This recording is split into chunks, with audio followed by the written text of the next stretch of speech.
Welcome back to Suncrest County and part 2 of our waterfront build. Today we're finishing the waterfront and turning this stretch of coast into one of the most detailed areas in the city. We're building out the custom cruise port, giving the shoreline real movement and purpose. And then we're going to set the stage for tourism to finally arrive in full force. Then we'll head up the cliffs, placing high-end homes, shaping the terrain, and bringing this neighborhood to life with the small details that make it feel lived in. Finally, we'll wrap things up by filling in the remaining spaces along the water, tightening up the design, and giving this district its final polish. And before the episode ends, as promised, we'll take a look under the hood of this city, checking out how things are running, and talking about what's coming next for Suncrest County. So without any further ado, let's dive into it. Now, in part 1 of this initial build, we went ahead and designed the initial road layout and the cruise port terminal building structure. And I gotta be honest with you, I'm changing it up a bit. I did want to keep both of those buildings, but TechCon's gotta go. So we're gonna get rid of that. We're gonna redo these roads. The initial cruise port building itself, I'm really happy with it. I still think the Coder Park was the perfect asset to blend into this. So we're gonna keep rolling with that. Now, I could just go ahead and delete everything and redo it, but I gotta be honest with you, at this point, I was feeling just a little bit lazy, and I just kept some of the stuff I had, just moving along the way, and it is what it is. I don't know. I wasn't really thinking at the time, but it worked out anyway. Now for this, I actually spent a lot of time on Google Earth, and in particular, I looked at the port of Tampa Bay, and I started noticing with all the cruise ports, there was a lot of different design setups to it, but one that was very consistent to it was the fact that they all had one lane roads going in and out. So drop off and exit just like airports would be, and it makes sense. It's a terminal after all. So I'm gonna go ahead and incorporate that throughout the entire portion of this build. Now, one of the other main things is gonna be putting in the bus stops. And I did put a little drop-off area for passengers, and it's gonna be a taxi cab pickup. I'm gonna put the bus stops and the taxi stops opposite each other, and I think that's gonna come out looking really good in the end. We'll put down some parking lots, we'll put down some parking garages, and just make the area feel like how a cruise port actually would feel. There's a lot of other back roads and a lot of other businesses going on in there. One of the other things I definitely wanted to do when I approached this build was kind of make it seem more commercial. When you get off of cruise ports, and especially for destinations, not just a place where people are going to jump on a boat and go to the Caribbean or go cruise the Mediterranean or anything like that. Just I want the city to feel like a destination on its own, and there's a lot of things to do when you actually get off the boat in those areas. So you can expect to see little shops like farmers markets, actual grocery stores, gas stations. For some reason, I noticed there was a lot of gas stations either within the ports or just outside of it. And on top of that, you're going to have the main office buildings for some of these cruise lines that operate out of there. Now, one thing I did decide to ultimately do was connect this port road up to our main port that we have already. It just made a lot of sense to me, and I like the aesthetics of it a little bit more with the actual port road. Even though I hate the color, I'm still going to go ahead and put down a surface on it just to kind of blend it in a little bit. But at the end of the day, I think I made the right decision. The only issue with this is once I put in that auxiliary gate, all the port traffic started flowing through here. So I had to kind of disable it. And I just did that using the traffic mod. I made sure nothing can come in and out, no U-turns, no turns in. And there's still going to be a little bit of traffic and whatnot, but really nothing major. It's not enough. Now the main port entrance is still going to get plenty of use. Now, one of the other things I definitely wanted to do is I wanted to force people into the parking garages and the parking lots. And the only way to really do that would be to limit the parking on the roads. So we're talking trees, extended sidewalks, things like that. And that'll definitely force people to park in there. And it works out really well towards the end. I'm really pleased with how that one turned out.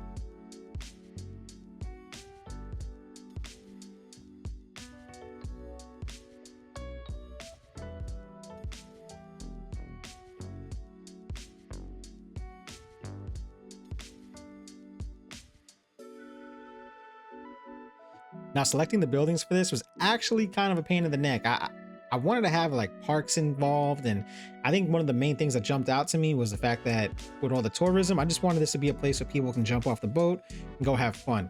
So the Ferris wheel was the first thing that came to my mind, and then there was the observation post, the aquarium, some restaurants, and just trying to find the right space for all that. Had to redo a lot of the roadways and add some more. It was definitely a little frustrating at times, especially when you're trying not to repeat assets too much. But with the limited amount of assets in the game, even though there's so many, asset repetition is definitely going to happen. So it's just something you got to live with. And I came to grips with that during this one in particular. Now the SwitchCon, I know I really wanted to have that in there, but it was just feeling out of place, so I got rid of it. I'm definitely going to keep the server farm though. I think I felt I could really make that work in the area, and ultimately I think I made the right decision keeping it. I think it works out really well in the end.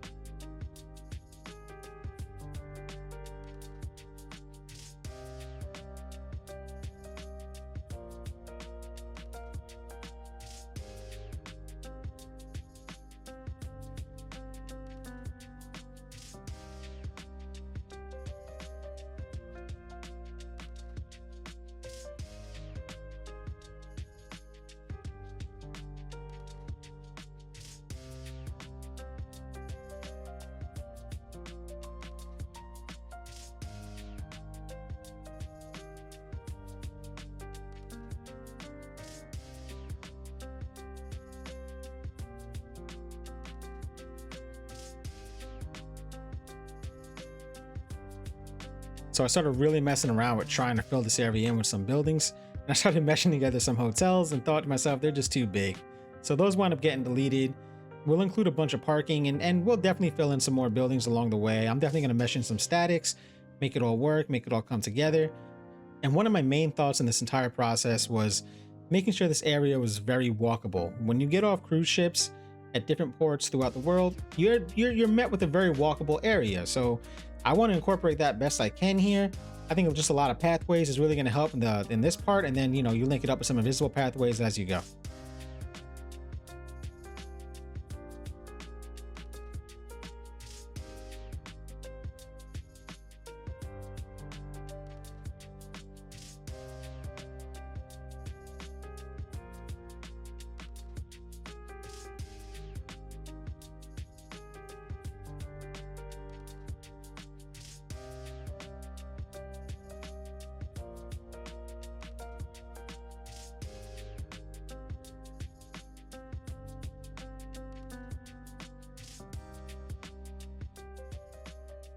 Now, before you guys kill me for this one, I wanted to have alternating colors for taxi cabs and buses. And you know what? I just like the blue road here, and I went ahead and used this from the, I think it was Pecana's Dream F1 Circuit Pack. It's a great net lane here. It's used in pretty much all the F1 tracks. I think it worked out pretty well, and after all the detailing and landscaping, I think my vision paid off a little bit. I don't think it'll kill me at the end of the video about this one.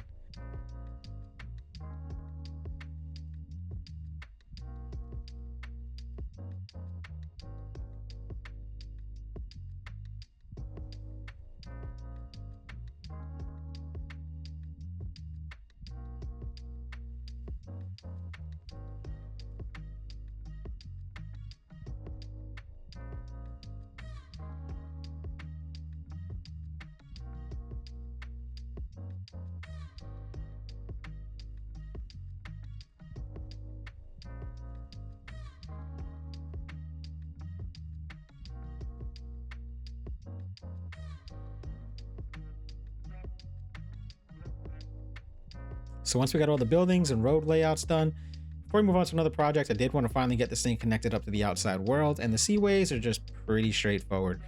The only caveat is that for some reason, when these boats come out of the actual cruise harbor, those things sink down underwater for about half a second. I talked to a couple people about that. Turns out it's terraforming. I've messed with the terraforming as much as I possibly can, and it still happens unless I go really deep inland. And at that point, the entire cruise port is just gone. So we left it as is. Now, this was part of the video I initially intended to do in the very first episode, but I just kind of ran out of time on that one. So I went ahead and made a boat launch over here. This was actually a lot easier to do than I thought it was going to be. It was the first time I actually successfully made one in this game.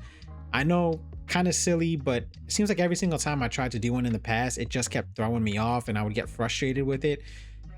But this time, for some reason, it just came to me a lot easier. I think that's because I started watching a lot of other creators and seeing how they did it. And I thought to myself, well, I can't believe I never approached it that way. But honestly, at the end of the day, I think a lot of that credit actually goes to an asset in the game, and that's just the wide concrete leisure pier. I don't know why, but when using regular keys, it just didn't look right to me. But once I put that thing in there, it just came together in a way that I really wasn't expecting. And I'm really, really happy about this one.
So yeah, as you can see, I think that just looks wonderful. It's probably a bit longer than it should be, but I did do that on purpose. I want to include a ferry stop there at some point, but we'll cross that bridge a little later down the line.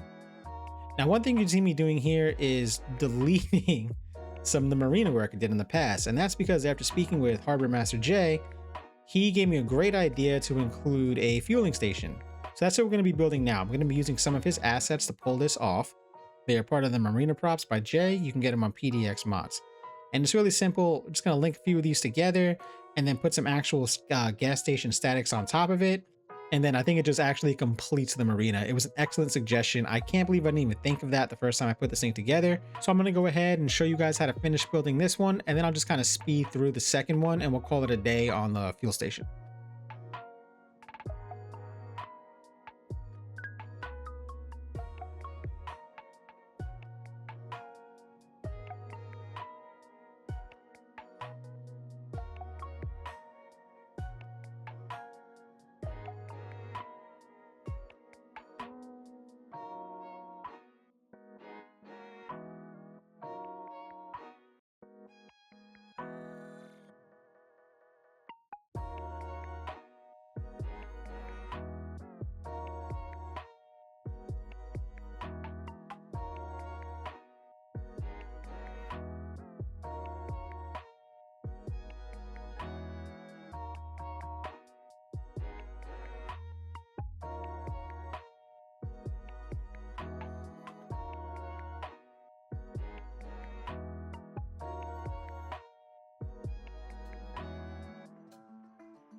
So now we move on to part of the build that I was genuinely terrified to do.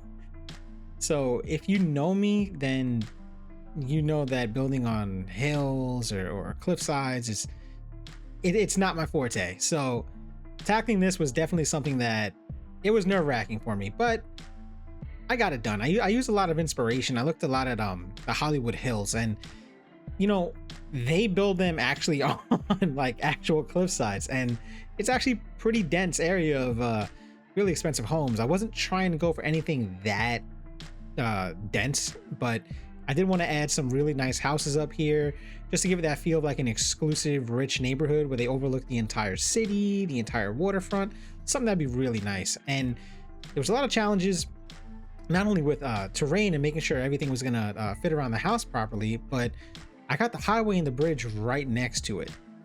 Now that to me, that's, I was apprehensive to even do this because of that, but at the same time, I wanted to make this work so bad. So I wound up redoing that entrance of the highway, and I think it worked out for the better.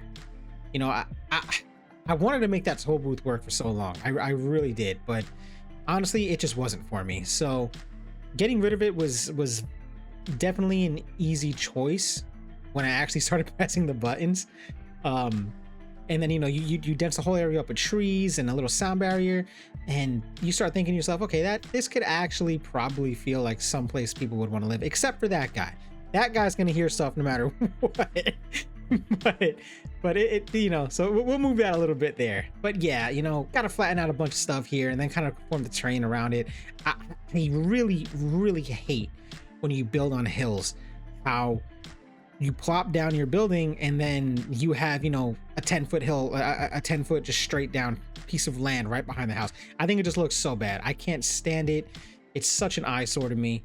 And then of course I use my token alleyways as the main road, simply because I like them the most. So I'll go ahead and put in some pathways there just to make a little makeshift sidewalk and keep it a little bit walkable.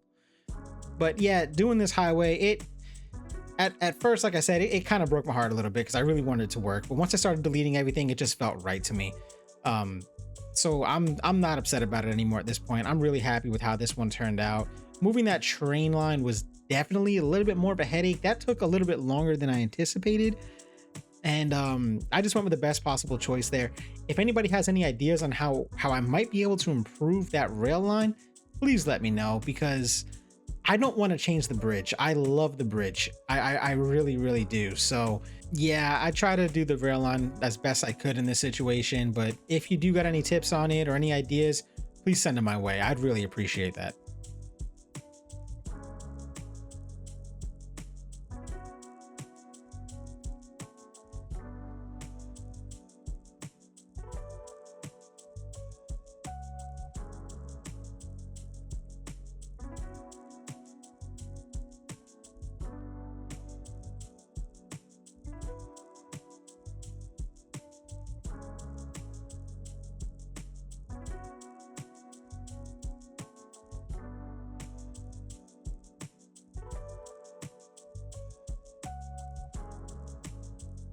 Now, one thing I definitely want to do with these houses, especially on the cliffs, is kind of give them their own little like drop off fence, if that makes sense. I don't really know the proper term for it.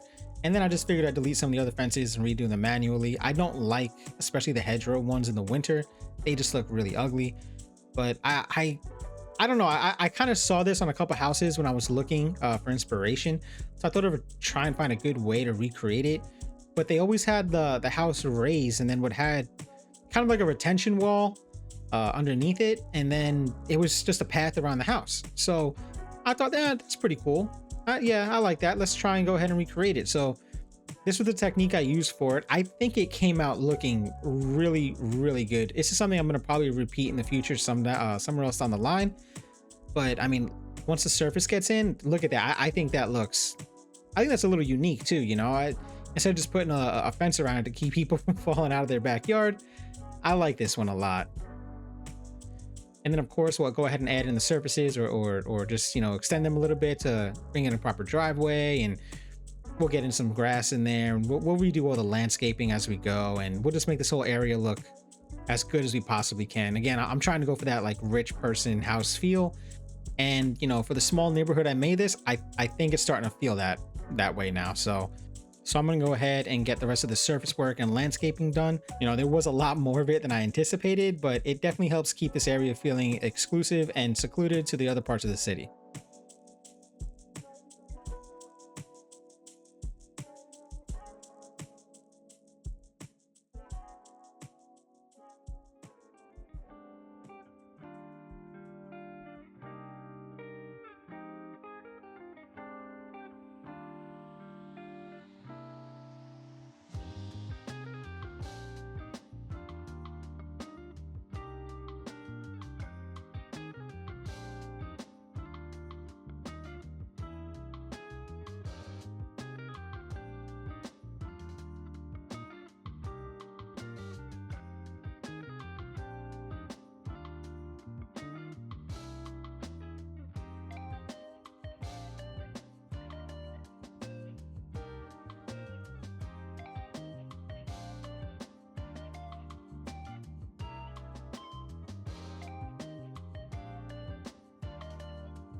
Now, before I finish wrapping up these houses, I wanted to take care of a little something down here.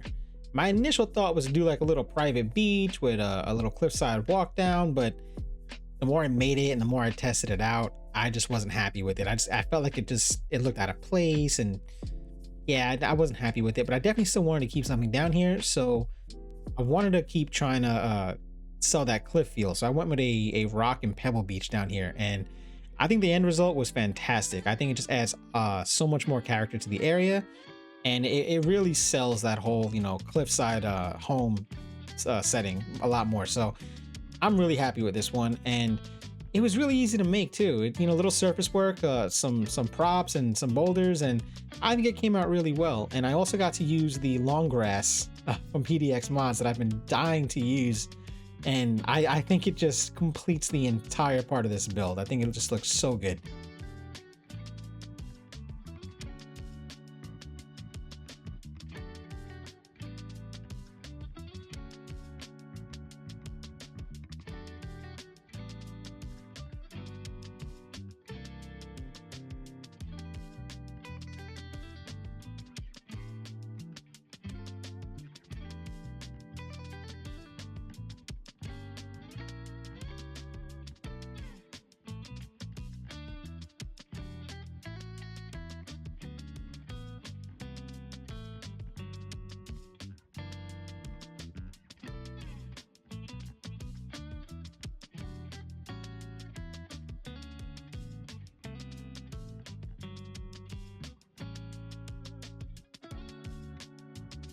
So before we go ahead and jump back into the cruise port and get that all detailed up and get that looking nice and, you know, get it functioning how we really want it to, I just want to go ahead and fill in some land here and get this area detailed up a little bit. So I'll go ahead and take a few minutes and get this done. We'll catch back up when we get back to the cruise port.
So now we're back into the cruise port and we're going to finish this thing up. Now, full disclosure, there's an absolute ton of surface work that needs to be added to this area. And for a good half of the first part of this section, it's really what it's going to be. It's not one of those things that are, the most fun. And to be quite honest with you, it does test your sanity as you're doing it over and over again. But it's such an essential step. You got to get it done in order to make things look good. And there's so many good surfaces in this game where it really does help. You get to experiment with a lot of different types. I know I'm sticking to a lot of the basic concrete here, but a lot of them kind of bleed through onto other textures, and I really want to avoid that in this area. So for at least this main section, we're going to go ahead and just rock some of these easy ones. Now, with looking at some of the cruise ports, one of the things I noticed was sky bridges from the parking garage to the main terminal, and a lot of them. So I'm going to go ahead and use pretty much the same technique I used back in my Cascadia County Airport build to make those sky bridges. I still love the way these look. I might try and make them an actual asset. I just don't really know how to use the editor very well yet. It's on my bucket list of things I got to take care of. But if I'm being honest, I really do think this might be the best way to make sky bridges in the game. And if you were looking at how to actually make them yourself, I really hope you took some inspiration out of this and you're able to recreate them for your city.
So now we got a good amount of the surface work done, and it's time to actually start filling in and detailing up properly.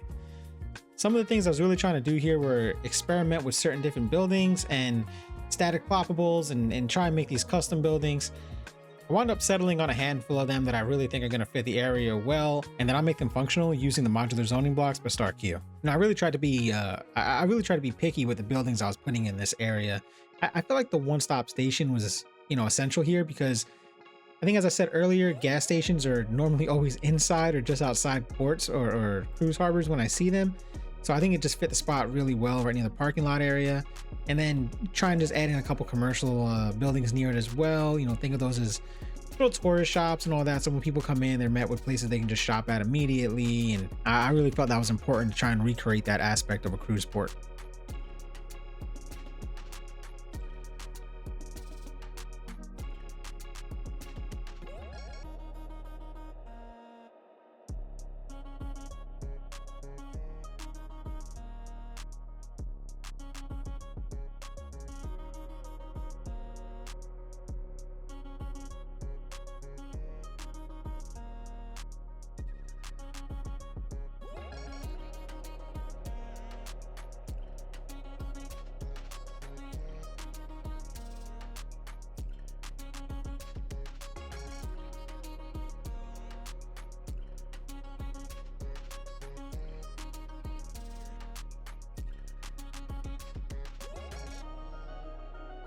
Now I know what you're probably thinking. An industrial waste processing plant doesn't exactly belong near a cruise port, and you're not wrong. But I'm trying to use my imagination with this one and envision something else. I really do like the asset, and I've been wanting to put it in somewhere. I just feel like this might have been an appropriate spot for it at this, this time. Um, as more assets come into the game, I may replace it with something else that might fit the spot a little bit better. Now, as we're plopping in buildings, I did want to hit some of the industrial demand that the city was needing, but I don't want smokestacks. I wanted these to feel a lot more like warehouses, so I'll go ahead and detail those up accordingly as I go. Now, speaking of detailing, that is a majority of what this portion of the video is. So what I'm going to go ahead and do, that way I'm not just sitting here ranting for the next 10 minutes, is I'm going to let the music just go ahead and play, and I'll jump in every now and then and just, do a little bit of narration on parts that I think kind of need it, and then we'll go from there.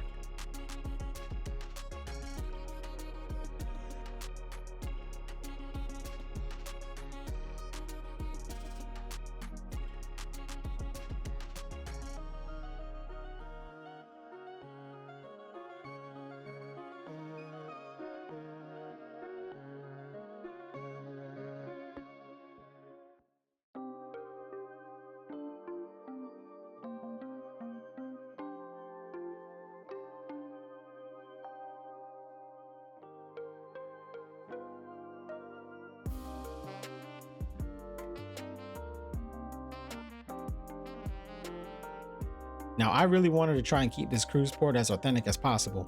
And one thing that's always happening around them is you see a ton of logistics around it. Boxes, storage equipment, freight containers, just everything that cruise ships need to kind of function on a daily basis, getting their food and everything that they need. So I tried to really recreate that section on one side of this thing. And on the other one was more like geared towards luggage and passenger stuff. So, you got all their boxes, all their luggage, everything that they need to get on board. And then I'll go ahead and put a little fuel section over here. That way, it makes sense when the ship's going to refuel, it's getting everything from this area as well.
So now moving on to a part of the video where I actually had a lot of fun making. Moving into this little local market we have going on here. Anytime I've ever been on a cruise, we get off the boat, there's always a little spot like this where it's just local vendors selling their stuff or sometimes trading with patrons from the cruise ship, and it's always filled to the brim. So I really wanted to try and recreate that when I was making this area. So I went ahead and used all the props that were necessary. And then I'm also going to put in a bunch of the animated citizens from Sully. That way this area just feels more alive and active throughout the day.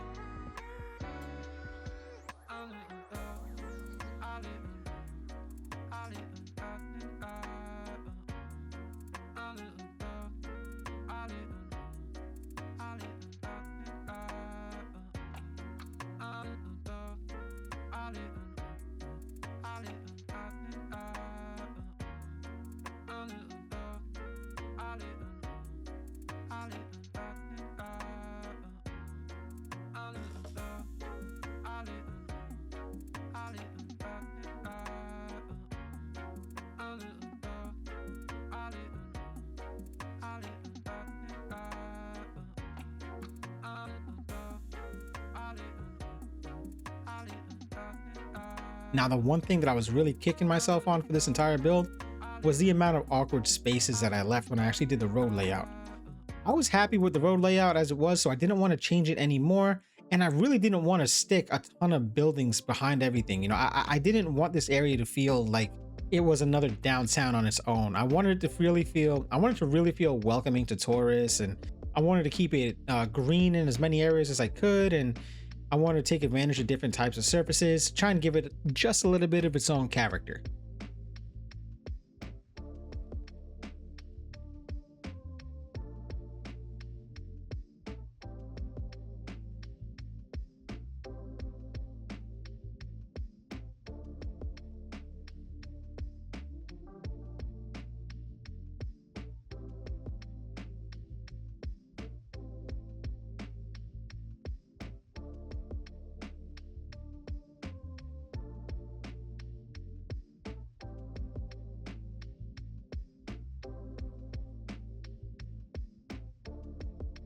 Now, I have to admit, I had an absolute blast doing the night detailing in this area.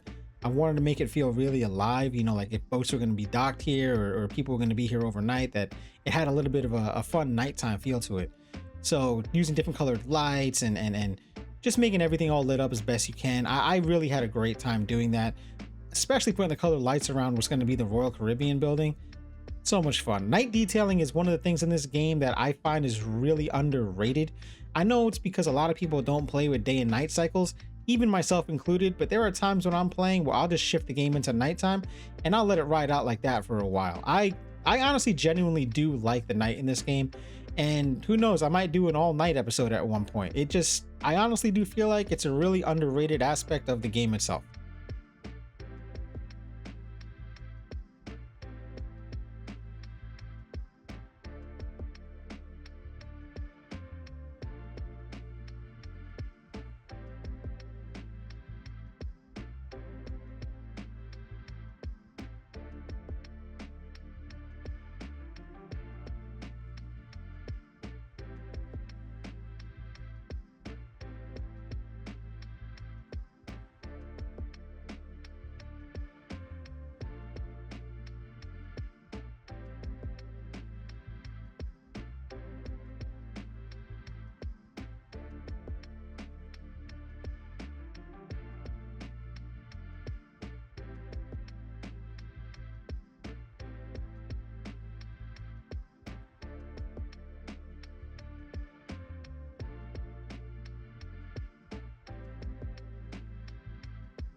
So now to wrap up the cruise port, we've really done all the detailing, we've done all the staining, everything that needs to be done. So now it's just putting those finishing touches on there with the right everywhere, getting the Royal Caribbean terminal set up, getting the Celebrity terminal set up, and the buildings that are going to serve as their respective headquarters. That's kind of something you see at a lot of these cruise ports anyway. You have those HQ type buildings, especially down in Miami. They're pretty much all there. And I definitely chose Royal Caribbean and Celebrity. Honestly, they're sister companies, but they also happen to be my favorite cruise lines to use in the real world. This is in no way a paid video on them. I just love those two cruise lines. I think they're the best ones out there right now. So I'm just going to show them a little bit of love and put them in here.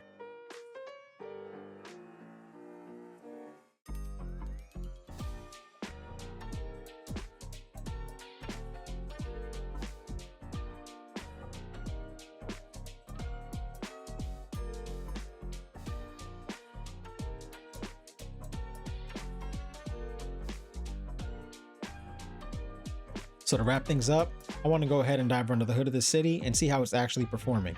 And to do that, I got city stats. And it's showing me right now everything I need to know. The garbage is good, the electricity is good. Everything is looking pretty good. It's really just right at the top of the screen. You can see everything that you need. And it's a great, it's a wonderful mod for this. Crematory is a little weird though. But I am using the cemetery for this. So I think I'll be okay. Now, crime and fire are doing really good. However, shelter availability, don't need it. I don't even have disasters on, so it doesn't really matter to me. Now, on the other hand, education is in an absolute hole. Elementary schools, I need to get some more of these down. I thought I had enough. I have 6 going right now, and they're all maxed out. So I guess I need to get some more going. High schools are looking good, but colleges and universities, I definitely got to hit those up in a future video. I got to make a standalone university because it's definitely a must. More educated people will demand more low density housing, and that's something that I'm also going to have to work in as well. Hopefully that will get rid of a lot of these not enough customer notifications that I have going on. Now, another glaring issue to me is the mail availability, which is very strange because I have postal boxes literally everywhere. So I'm going to have to really look into this one and figure out what's going on. Looking into the economy, we are playing on infinite money, so it's really not that bad. It's actually doing pretty good. I'm at a net positive right now, which is surprising. I have no taxes going, and I'm at plus 661,000, which I'll be honest, with everything that I plopped, I expected to be in the negatives on upkeep alone. But I'm playing in infinite money, that's one of the benefits. Now going into production, I am in a deficit for every single specialized industry in this game. I need to get this basically taken care of ASAP. I don't want to be importing everything into the city. I want my city to be as self-sufficient as possible in certain areas. So the next couple of videos will certainly focus on specialized industry and getting them where they need to be. I really want to hone in on this. Now, the last thing I want to touch up on is traffic. Overall, it's really not too bad. I have a couple of problem areas with one very major glaring area that I continuously see, and that's going to be the main intersection into the city. This off-ramp right here is always backed up, and I'll admit, it's frustrating to see because that arm branching off of it, that gets a ton of use as well. I might have to widen this one out, but yeah, this one gets a ton of use as well, as well as this one back here. So I'm not quite sure. You know, I got citizens usually coming in over here and then going to the other side of the city where it would actually be faster to use the other off-ramp. I know the traffic simulation in this game is kind of weird, but I don't know, maybe I'll redo this ramp altogether down the line, but it is frustrating to see. Other than that, I think everything else in the city traffic-wise really isn't that bad. A couple of intersections that I could definitely upgrade a little bit, but I think it's looking pretty good. But on that note, I think that's where we'll leave things for today. Before we head out, I just want to say thank you guys so much for hanging out with me. I really appreciate you taking the time to watch. It genuinely means so much. If you enjoyed this build and you have any feedback, hit like and let me know in the comments.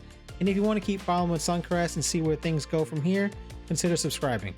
As always, enjoy the cinematics, and I'll catch you in the next one. Take care.